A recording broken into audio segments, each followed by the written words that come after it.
Hello friends, मैं Gautam Kumar best study with Gautam में आप लोगों का पुनः स्वागत करता हूं। जैसा कि आज हम लोग एक न्यू चैप्टर जो कि बहुत ही इम्पोर्टेंट टॉपिक है, जो आप लोगों का ये बहुत बार ये कमेंट आया है, आप लोग के डिमांड के अनुसार मैं आज आप लोगों को ये टॉपिक बताने जा रहा हूँ, जो कि ये टॉपिक है करंट अफेयर्स का। जो कि करंट अफेयर्स का जो रोल है सचिवालय के एग्ज़ाम में, पीटी एग्ज़ाम में बहुत बड़ा रोल है। करंट अफेयर्स से क्वेश्चन बहुत पूछे जा रहे हैं।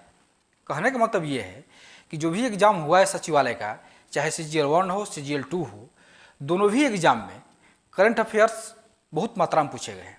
और जो भी एग्ज़ाम प्रस्तावित है 26 नवंबर 27 नवंबर को, उसमें करंट अफेयर्स आने की प्रबल संभावना है। जो भी एग्ज़ाम हो रहे हैं, जिस किसी का भी एग्ज़ाम हो, चाहे BPSC एग्ज़ाम हो, बिहार SI एग्ज़ाम हो, SSC एग्ज़ाम हो, रेलवे हो, कोई हो, उसमें करंट अफेयर्स का रोल बहुत बड़ा हो चुका है। इसलिए आप लोग करंट अफेयर्स को इग्नोर नहीं कर सकते। करंट अफेयर्स को आप लोग बहुत ही इत्मीनान से और धैर्यपूर्वक पढ़ना होगा। और करंट अफेयर्स पहले आज हम ये देखेंगे कि करंट अफेयर्स कैसे पूछे हैं, कहाँ से पूछे हैं, और हम लोग कैसे पढ़ेंगे करंट अफेयर्स। चूँकि कुछ क्वेश्चन उसमें ऐसे भी होते हैं कि वो लगता नहीं कि करंट अफेयर्स है, लेकिन है वो करंट अफेयर्स। और कुछ क्वेश्चन ऐसे होते हैं कि लगता है कि करंट अफेयर्स है, लेकिन वो करंट अफेयर्स नहीं है। ऐसे भी कुछ क्वेश्चन होते हैं। तो उन सारे क्वेश्चन को आज हम लोग देखेंगे कि कौन सा क्वेश्चन जो करंट अफेयर्स संबंधित है, उसका जो विश्लेषण हम करने जा रहे हैं, उसको आप लोग देखिएगा कि इस विश्लेषण के पश्चात आप लोग ये अनुमान लगाइएगा, आप लोग इसको देख पाइएगा कि कैसे हम लोग करंट अफेयर्स का तैयारी कर सकते हैं। तो चलिए हम लोग चलते हैं, पहले देख लेते हैं कि जो CGL 1 का जो एग्ज़ाम हुआ था सचिवालय का, PT का एग्ज़ाम जो 2011 में हुआ था एग्ज़ाम, उसको पर हम देखते हैं कि उसमें जो करंट अफेयर्स पूछा हुआ है, उसकी प्रकृति क्या है, उसका नेचर क्या है करंट अफेयर्स पूछने का। उसका आज हम विश्लेषण करेंगे कि क्वेश्चन किस पैटर्न पर आए हुए हैं, क्वेश्चन का जो तरीका है पूछने का, किस तरह से पूछ रहा है, क्या डीपली पूछ रहा है या ऊपरी सतह का पूछ रहा है या कैसे पूछ रहा है, उसको हम लोग कैसे पढ़ेंगे। तो पहले 2011 का जो एग्ज़ाम हुआ है उसको पर हम लोग देख लेते हैं। तो चलिए, ये जो है करंट अफेयर्स विश्लेषण हम लोग देख रहे हैं। प्रथम स्नातक स्तरीय PT एग्जाम जो हुआ था 18/12/2011 को, उसका हम लोग ये फर्स्ट क्वेश्चन देख रहे हैं कि क्या कह रहा है। फर्स्ट क्वेश्चन है, दुनिया का नवीनतम देश है। देखिए, दुनिया का नवीनतम देश, अभी पूरे वर्ल्ड में जितने भी देश हैं आधिकारिक रूप से, ऐसे तो बहुत सारे देश हैं, लेकिन जिनको आधिकारिक रूप से घोषणा हो चुका है वो 193 देश हैं वर्तमान में। ये आप लोग याद रख लीजिएगा कि वर्तमान में 193 देश हैं। 193वां जो देश है वो है दक्षिण सूडान, याद रखिएगा। जो अंतिम जो देश 193वां है वो है दक्षिण सूडान। तो वो यही क्वेश्चन पूछ रहा है कि दुनिया का नवीनतम देश है तो दक्षिण सूडान, इसका आंसर जो होगा ये होगा दक्षिण सूडान। अब इसको हम लोग देखते हैं, ये जब दक्षिण सूडान का जो आधिकारिक घोषणा हुआ 193वां देश के रूप में, तो इसको आप लोग देखिएगा, जब घोषणा हुआ वो जो डेट था, वो जो वर्ष था जुलाई 2011 में। जुलाई 2011 में सूडान जो देश है अफ्रीका महादेश में, उससे टूट करके सूडान टूटा और दक्षिणी सूडान एक नया स्वतंत्र देश के रूप में विश्व के मानचित्र पर आया। तो 2011 की ये घटना है, इसलिए आप लोग कन्फ्यूज मत होइएगा कि जो क्वेश्चन है दुनिया का नवीनतम देश है, ये किस टाइप का क्वेश्चन है। क्या ज्योग्राफी का क्वेश्चन है या कि क्या ये विविध का क्वेश्चन है? नहीं, ये करंट का ही क्वेश्चन है। क्योंकि एग्जाम लिए बहुत दिन हो गया, 2011 का ही क्वेश्चन पेपर है, इसलिए कंफ्यूज हो रहा है कि क्वेश्चन किस टाइप का है। तो ये क्वेश्चन करंट अफेयर्स का है। देखिए, ये दक्षिण सूडान बना है जुलाई 2011 में, जुलाई 2011 की ये घटना है। तो जो एग्जाम हुआ है कब? दिसंबर में 18/12/2011 को एग्जाम हुआ है, घटना घटी है जुलाई 2011 में। मतलब जुलाई का जो करंट अफेयर्स पढ़े होंगे आप लोग 2011 में, जो भी स्टूडेंट एग्जाम दिए होंगे, तो 11 में जो पढ़े होंगे उसमें ये करंट अफेयर्स में क्वेश्चन आया होगा, उनको पढ़े होंगे और ये सही किए होंगे। तो दुनिया का नवीनतम देश दक्षिण सूडान है। तो आज भी दक्षिण सूडान ही 193वां देश है, याद रखिएगा आप लोग। दक्षिण सूडान के बाद कोई भी देश अभी निर्माण नहीं हुआ है, उसकी आधिकारिक घोषणा नहीं हुई है, इसलिए दक्षिण सूडान को ही हम लोग अंतिम देश अभी तक मानकर चल रहे हैं। इसलिए विश्व के मानचित्र पर 193वां देश दक्षिण सूडान है, जिसका निर्माण, जिसकी घोषणा स्वतंत्रता के रूप में घोषणा कब हुआ? 2011 में हुआ। इसलिए क्वेश्चन फर्स्ट सचिवालय के एग्जाम में ये पूछा गया है, इसलिए इसका आंसर होगा दक्षिण सूडान। अब हम लोग चलते हैं दूसरा क्वेश्चन, क्योंकि क्वेश्चन का विश्लेषण हम लोग कर लेते हैं, जो कि इसमें कन्फ्यूज नहीं होना कि कौन सा क्वेश्चन करंट का है, कौन सा क्वेश्चन ज्योग्राफी का है। क्योंकि करंट ज्योग्राफी एक टाइप का लग रहा है, इसलिए आप लोगों को कन्फ्यूज नहीं होना, इसलिए मैं आप लोगों को बहुत ही बारीक रूप से इसका एक विश्लेषण कर रहा हूँ। तो चलिए दूसरा क्वेश्चन क्या कह रहा है, श्री कुमार बनर्जी निम्नलिखित में से किससे संबंधित है। देखिए ये भी क्वेश्चन 2011 में ये बहुत ही चर्चा में रहा था। जो भी स्टूडेंट 2011 का करंट अफेयर्स पढ़े होंगे उसमें श्री कुमार बनर्जी बहुत ही चर्चित व्यक्ति थे। क्यों चर्चा में थे, तो देखिए इसका जो आंसर होगा वो इसका आंसर होगा डी, ए और बी। डी क्यों, परमाणु ऊर्जा आयोग से संबंधित है और भाभा परमाणु अनुसंधान केंद्र से संबंधित है। कैसे, इसको देखते हैं। देखिए भाभा परमाणु अनुसंधान केंद्र के अध्यक्ष कब से कब तक थे, तो 2004 से 10 तक थे। देखिए एग्जाम हुआ है 2011 में, एग्जाम 11 में हुआ है, तो इसका मतलब ये हुआ कि 2010 का भी करंट अफेयर्स पढ़ना जरूरी है। मतलब 1 साल 1.5 साल पहले के करंट अफेयर्स पढ़ना आप लोगों को बहुत ही जरूरी है। तो 2010 तक ये क्या थे, भाभा परमाणु अनुसंधान केंद्र के अध्यक्ष थे। उसके बाद 10 के बाद क्या बने, तो परमाणु ऊर्जा आयोग के अध्यक्ष बने 10 से 12। तो एग्जाम हुआ है 11 में, तो 2011 और 10 का जो करंट अफेयर्स था उसमें श्री कुमार बनर्जी का नाम आया होगा करंट अफेयर्स में, और उस करंट अफेयर्स जो भी स्टूडेंट पढ़े होंगे ये क्वेश्चन सही किए होंगे।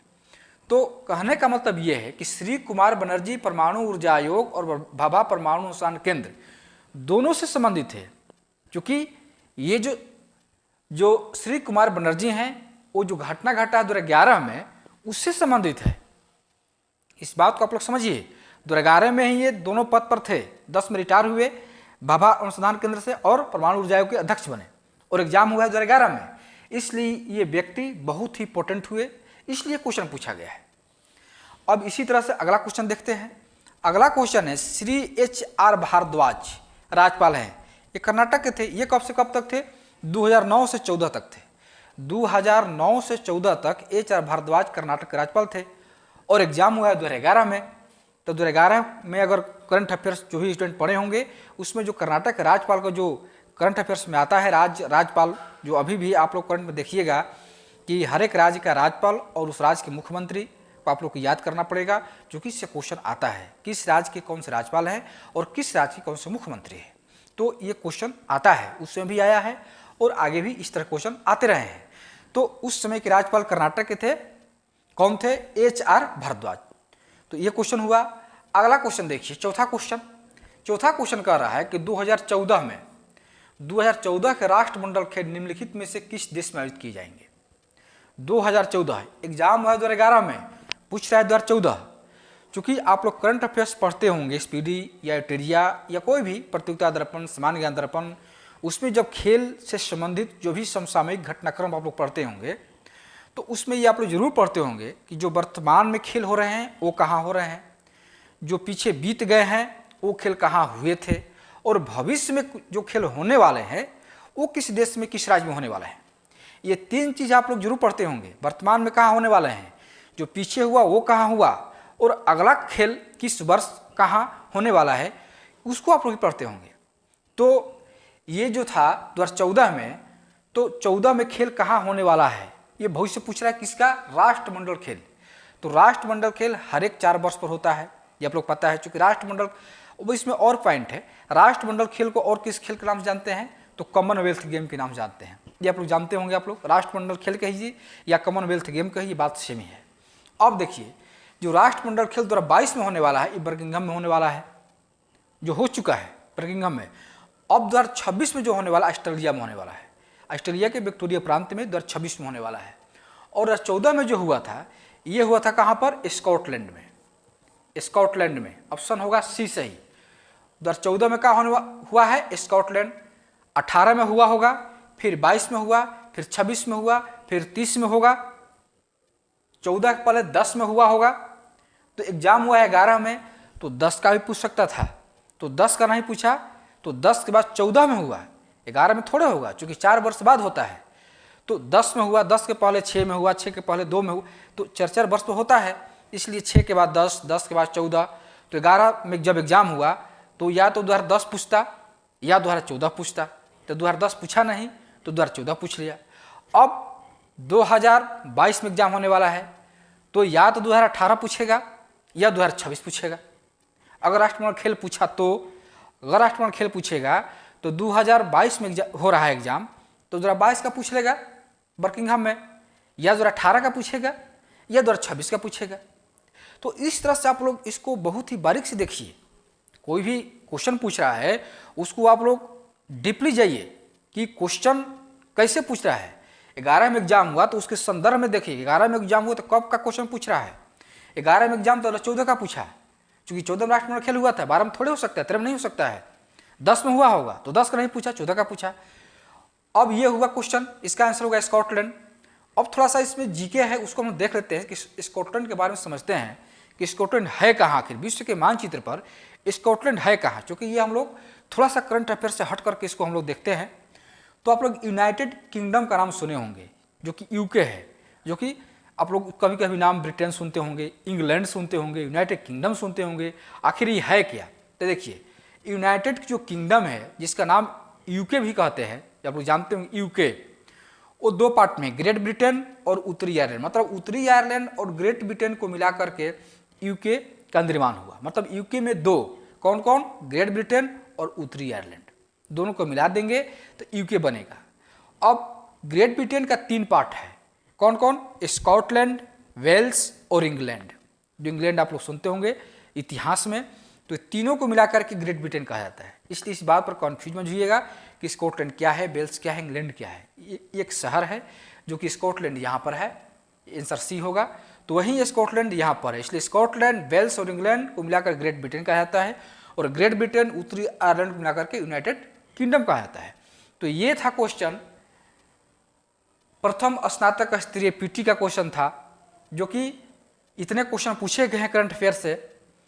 और अब हम लोग क्या देखेंगे, जो सेकंड सीजन का एग्जाम हुआ है 2015 में, उसमें करंट अफेयर से क्वेश्चन कैसे पूछे गए हैं उसको अब हम लोग देखेंगे। तो ये आप लोग समझ गए होंगे। अब हम लोग चलते हैं सेकेंड सीजीएल पीटी का एग्जाम, जो 2 पाली में हुआ था, 2 डेट को हुआ था, 2 पाली में नहीं 2 डेट को हुआ था। उस दोनों डेट में जो क्वेश्चन पूछे गए हैं उसको हम लोग देखते हैं। तो चलिए हम लोग चलते हैं। पहला जो क्वेश्चन है ये है 22वां शीतकालीन ओलंपिक। देखिए 22वां शीतकालीन ओलंपिक खेल, मतलब खेल से क्वेश्चन पूछ रहे हैं बार बार। आप लोग इसके पीछे भी देखे होंगे, जो फर्स्ट सीजन हुआ था उसमें भी खेल से पूछा हुआ था और इसमें भी खेल से पूछा हुआ है। इसलिए खेल को आप लोग बहुत ही ढंग से पढ़िएगा, जो खेल से क्वेश्चन पूछ रहा है। तो 22वां शीतकालीन ओलंपिक खेल किस देश में आयोजित किए गए थे? तो देखिए इसका आंसर क्या होगा। 22वां शीतकालीन ओलंपिक खेल है, ये कब हुआ था? क्योंकि इसके पहले नोट देख लेते हैं कि जो अभी जो 2022 में हुआ था वो कौन था? 24वां शीतकालीन ओलंपिक खेल 2022 में बीजिंग में हुआ, और 25वां शीतकालीन ओलंपिक खेल 2026 में इटली में हुआ। तो अब देखिए, तो 2014 में 23 फरवरी को हुआ था रूस में। तो 23 फरवरी 2014 की एक घटना हुआ और एग्जाम का पूछा 16 फरवरी 2015 को। इसका मतलब ये हुआ कि 1 साल या 1.5 साल, कम से कम 1.5 साल के पहले जो भी एग्जाम हो रहा है 26 नवंबर या 27 नवंबर, जो 2 डेट में एग्जाम प्रस्तावित है, उसके 1.5 साल पहले, यानी समझिए आप लोग कि 2021 के नवंबर 1 साल हो जाएगा, और इसके 6 माह पहले, यानी मान के चलिए कि फरवरी मार्च 2021 से लेकर के अक्टूबर 2022 तक आप लोग करंट अफेयर्स पढ़ना पड़ेगा। जो कि इसमें जो देख रहे हैं आप लोग वो क्वेश्चन तो कम से कम 1 साल से पहले से पूछ रहा है, और जो आज का जो पैटर्न है वो 1.5 साल पहले से पूछ रहा है। तो आप लोग को 1.5 साल पहले को कवर कर चलना पड़ेगा। तो ये जो खेल हुआ था कब हुआ था? 23 फरवरी 2014 को। कहाँ पर? रूस में हुआ था। शीतकालीन ओलंपिक 22वां। एग्जाम पूछा 16 फरवरी 2015 को, इसलिए पूछा हुआ है। अब 2014 के बाद 18 में हुआ, 18 के बाद 22 में, जो एग्जाम प्रस्तावित है 22 में, तो हो सकता है कि 22 में पूछे तो बीजिंग कर देंगे, और 26 में पूछे तो इटली कर देंगे। तो इस तरह से हम लोग को पढ़ना है। जो वर्तमान में खेल हो रहे हैं वो कहाँ हो रहे हैं, किसी देश में हो रहे हैं, उसको भी देखना है। जो बीत गया साल जिसमें खेल हुआ है उसको देखना है, और जो अगला वर्ष जो होने वाला है खेल उसको भी देखना है। तो 22 देख लिए हम लोग, 26 देख लिए, इटली होने वाला। मतलब आपको हम बता रहे हैं कि कैसे पढ़ना है आपको। करंट जो आप लोग घर पर बैठकर पढ़ रहे होंगे उसको किस तरह से पढ़ना है। तो एग्जाम में जो क्वेश्चन आए हुए हैं जब तक उसको आप लोग देखिएगा नहीं, उसका विश्लेषण नहीं कीजिएगा, उसको आप लोग पूरे तरह से एनालिसिस नहीं कीजिएगा, तब तो कैसे पता चलेगा कि करंट अफेयर्स कैसे पढ़ना है। तो वहीं मैं आप लोग को एनालिसिस करके बता रहा हूँ कि करंट अफेयर्स किस तरह से पढ़ना है और किस पर फोकस ज़्यादा करना है। तो आप लोग खेल पर फोकस ज़्यादा रखिए, क्योंकि खेल से क्वेश्चन बार बार आ रहे हैं। तो ये हुआ। उसके बाद देखिए दूसरा क्वेश्चन क्या पूछ रहा है, 2014 में नोबेल शांति पुरस्कार के विजेता कौन थे। तो जानते हैं आप लोग नोबेल जो पुरस्कार मिलता है नवंबर दिसंबर में मिलता है। तो 2014 में नवंबर दिसंबर में पुरस्कार मिला और 15 में एग्जाम होगा। तो 15 मतलब कि 2-3-4 महीना बाद ये पूछ दिया क्वेश्चन। तो इसको कौन मिला था उस समय, मलाला यूसुफजई और कैलाश सत्यार्थी को मिला था नोबेल शांति पुरस्कार। तो ये आंसर हो गया इसका। आंसर नंबर 6 हो गया आपका। क्वेश्चन नंबर 3 चलते हैं। किस चक्रवात ने, देखिए चक्रवात पूछा, किस चक्रवात ने भारत के पूर्वी तट को प्रभावित नहीं किया। अब चक्रवात से लग रहा है आपको कि ज्योग्राफी का क्वेश्चन है। किस चक्रवात ने, चक्रवात शब्द से आप लोग को लग रहा होगा कि ज्योग्राफी का क्वेश्चन, लेकिन नहीं, ये ज्योग्राफी का क्वेश्चन नहीं है, ये करंट का क्वेश्चन है। 2014-15 में एक चक्रवात आया था, अक्टूबर 2014 में एक चक्रवात आया था जिसका नाम था नीलोफर। नीलोफर जो चक्रवात था अक्टूबर 2014 में आया था ये उस समय। तो अक्टूबर 2014 में जो नीलोफर चक्रवात था हिंद महासागर में आया था। तो उससे जो प्रभावित जो भारतीय राज्य थे वो पश्चिम तट के थे, जैसे गुजरात, राजस्थान, महाराष्ट्र, ये जो राज्य हैं भारत के पश्चिमी तट के हैं। तो क्वेश्चन क्या पूछ रहा है कि भारत के पूर्वी तट को प्रभावित नहीं किया, मतलब किसको प्रभावित किया, पश्चिमी तट को प्रभावित किया, कौन, नीलोफर।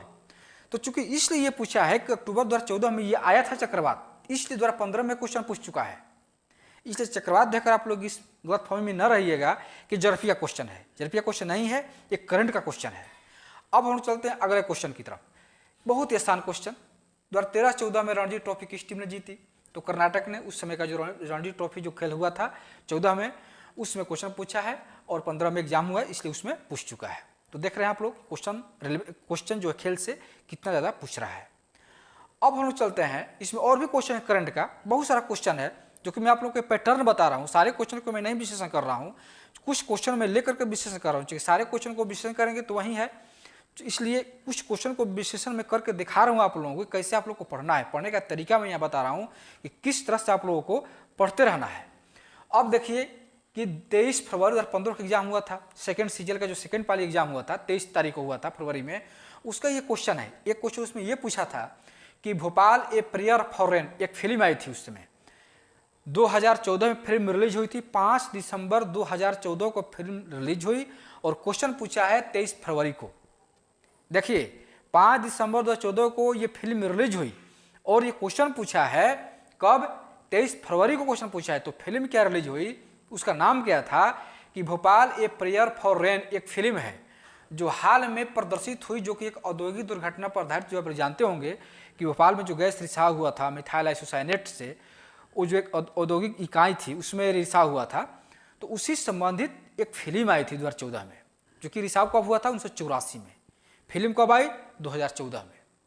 तो उस फिल्म का नाम है Bhopal a prayer for rain. तो ये पूछ रहा है कि जो गैस रिसाव हुआ था उस गैस का नाम क्या है। तो इसको हम लोग दो संदर्भ में ले सकते हैं। पहला, ये क्वेश्चन करंट का है और दूसरा ये जीके का भी क्वेश्चन है। जीके में ये क्वेश्चन पूछता है कि भोपाल में जो गैस दुर्घटना हुआ था, जो औद्योगिक इकाई में जो गैस रिसाव हुआ था, वो कौन सा गैस था, पहला क्वेश्चन। दूसरा क्वेश्चन, गैस का रिसाव कब हुआ था। ये हम लोग जीके में पढ़ते हैं। तो एक तो ये जीके का क्वेश्चन हुआ और दूसरा ये करंट का क्वेश्चन हुआ। तो चूंकि करंट में ये फिल्म आ चुका था, इसलिए उस समय जो फिल्म आया तो भोपाल से संबंधित फिल्म था, उस गैस से संबंधित फिल्म था, इसलिए उस समय ये ध्यान देना जरूरी था कि कौन सा गैस रिसाव हुआ था। इसलिए इसको दो संदर्भ में लेकर चलेंगे, एक करंट का और एक जीके का। तो इसका आंसर होगा मिथाइल आइसोसाइनेट, जो आप लोग जानते हैं। ये फिल्म रिलीज हुआ था 5 दिसंबर 2014 को, इसके डायरेक्टर थे रवि कुमार। ये क्वेश्चन हुआ। अब देखिए अगला क्वेश्चन है कि मंगलयान 5 नवंबर 2013 को श्रीहरिकोटा से प्रक्षेपित किया गया। ये 13 में पूछा है, एग्जाम कब हुआ, 15 को। ये कब का क्वेश्चन है, 5 नवंबर 2013 में। ये मंगलयान से क्वेश्चन है 5 नवंबर 2013, मतलब लगभग 1.5 साल 2 साल पहले का ये करंट है। तो श्रीहरिकोटा किस राज्य में है, इसको भी दो संदर्भ में लेकर चलेंगे। एक ये जीके क्वेश्चन कि श्रीहरिकोटा किस राज्य में है, पहला, तो चूंकि श्रीहरिकोटा इसलिए इंपॉर्टेंट हो जाता है कि मंगलयान 2013 में प्रक्षेपित किया गया था। तो जो मंगलयान प्रक्षेपित किया गया श्रीहरिकोटा से, तो ये उस समय ये हम लोग का दायित्व बनता था कि देख लेंगे श्रीहरिकोटा किस राज्य में है। तो श्रीहरिकोटा कहाँ है? आंध्र प्रदेश में। ये हो गया ऑप्शन डी। चूंकि कहने का मतलब ये है कि जो भी उस टाइम के क्वेश्चन पूछे गए हैं 2015 में, 11 में, तो उसको अगर हम लोग ये देख रहे हैं कि करंट का क्वेश्चन है, तो उस समय में जो करंट के क्वेश्चन पूछे गए हैं, तो करंट से समय जो भी जीके बन रहे हैं, तो जीके प्लस करंट दोनों को ऐड करके दो क्वेश्चन में, जो दो क्वेश्चन अभी आप लोगों ने देखा, उसमें जीके प्लस करंट दोनों को ऐड करके पूछा गया है। तो अब इसके बाद एक और क्वेश्चन आप लोगों को दिखा रहे हैं, जो देखिएगा ये लग रहा है कि करंट का क्वेश्चन है। ये आप लोग देखने से क्वेश्चन लगेगा करंट का क्वेश्चन है, लेकिन वास्तव में करंट का क्वेश्चन नहीं है। देखिए क्वेश्चन ये कह रहा है, ये पूछा है प्रथम स्नातक स्तरीय जो पीटी एग्जाम हुआ था उसमें क्वेश्चन पूछा है। ये क्वेश्चन कह रहा है कि वैश्विक तापमान बढ़ने की समस्या से निपटने के लिए अपने लोगों पर कार्बन कर लगाए जाने का प्रस्ताव करने वाला विश्व का प्रथम देश निम्न में से कौन सा है। तो ये क्वेश्चन देखने से ये लग रहा है कि करंट का क्वेश्चन है, उस साल 2011 में करंट में जो भी घटनाएं घटी होंगी उससे संबंधित है, लेकिन नहीं, ये करंट का क्वेश्चन नहीं है। ये किस चीज का क्वेश्चन है? विज्ञान एवं पारिस्थितिकी का क्वेश्चन है, जिसमें आप लोग जैव विविधता, वैश्विक तापमान, जैवमंडल, आरक्षित क्षेत्र जो पढ़ते होंगे आप लोग, पर्यावरण जो आप लोग का चैप्टर है, पर्यावरण से भी क्वेश्चन आते हैं। तो ये पर्यावरण से क्वेश्चन है, न कि करंट अफेयर से क्वेश्चन है। क्योंकि देखने से लग रहा है ये करंट अफेयर से क्वेश्चन है, लेकिन नहीं, ये पर्यावरण का क्वेश्चन है। तो ये जो क्वेश्चन है, तो इसका आंसर तो न्यूजीलैंड होगा, लेकिन आप लोग को ये लग रहा होगा न्यूजीलैंड होगा कैसे। ये क्वेश्चन कहाँ से पूछ दिया, ये क्वेश्चन कहाँ है? क्या लूसेंट में है, क्राउन में है, कहीं और बुक में है? तो हमको ये उम्मीद है कि लूसेंट और क्राउन में नहीं होगा। एक जो बुक है जो मेरे पास है, मैं आप लोगों को दिखाना चाहता हूँ, वो एक बुक जिसमें ये क्वेश्चन डायरेक्ट हूबहू दिया हुआ है। आप लोग देख करके आश्चर्य कीजिएगा कि ये क्वेश्चन कैसे डायरेक्ट उस क्वेश्चन, उस जो बुक है उसमें से डायरेक्ट कैसे क्वेश्चन पूछा हुआ है। आप लोग को मैं अभी दिखा रहा हूँ, तो देखिए मैं आप लोग को दिखा रहा हूँ जो क्वेश्चन है। देखिए ये जो पहले आप लोग बुक देख लीजिए, ये जो भूगोल की बुक है, बहुत पुरानी बुक है, भूगोल की महेश कुमार बर्णवाल की बुक है। महेश कुमार बर्णवाल की बुक आप लोग जो देख रहे हैं, ये 2011 का जो अंतिम एडिशन था उसका मैं ये उस समय जो था मैं पढ़ रहा था, उस समय ये लिया था जो बुक 2011 में मैं इसको लिया था। महेश कुमार बर्णवाल की बुक है। अब इसको आप लोग देख लिए होंगे, जो ये फर्स्ट पृष्ठ है। अब इसको चलते हैं, देखते हैं, इसको देखिए। इसको यहाँ पर आप लोग देख सकते हैं, जो न्यूजीलैंड आप लोगों को दिखाई दे रहा होगा।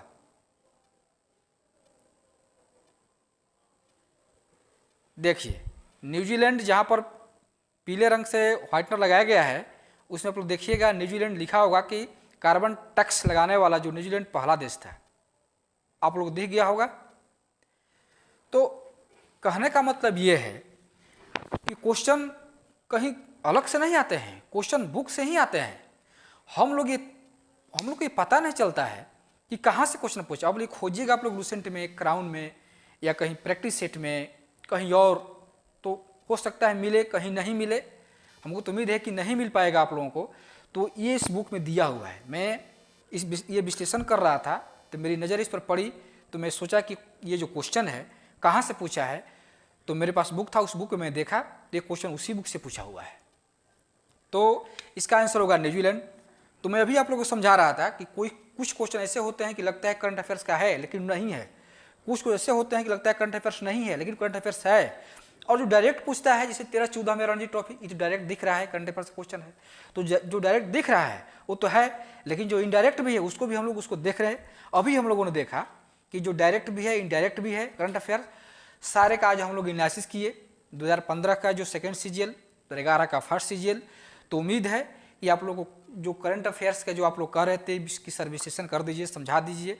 तो मैं आप लोग को पूरी तरह से समझा दिया हूँ। हमको उम्मीद है कि आप लोग समझ गए होंगे। फिर भी आप लोग कहीं दिक्कत है तो कमेंट बॉक्स में कमेंट कीजिए कि कहाँ आप लोग की समस्याएं हैं, या करंट अफेयर्स और भी आप लोग को कुछ चाहिए मेरे द्वारा, क्या पढ़ना है, कैसे पढ़ना है, कौन सी बुक पढ़नी है। तो अगर आप लोग की डिमांड हो, अगर आप लोग चाहते हैं, तो फिर मैं आप लोग बताऊंगा कि कौन कौन सी बुक है, कौन कौन सी पत्रिकाएं हैं जिसको पढ़ा जाए करंट अफेयर्स के लिए। तो आज का बस क्लास इतना ही। उम्मीद है कि आप लोग को ये क्लास समझ में आ गया होगा। तो कल फिर एक इंपॉर्टेंट टॉपिक के साथ मिलते हैं। धन्यवाद।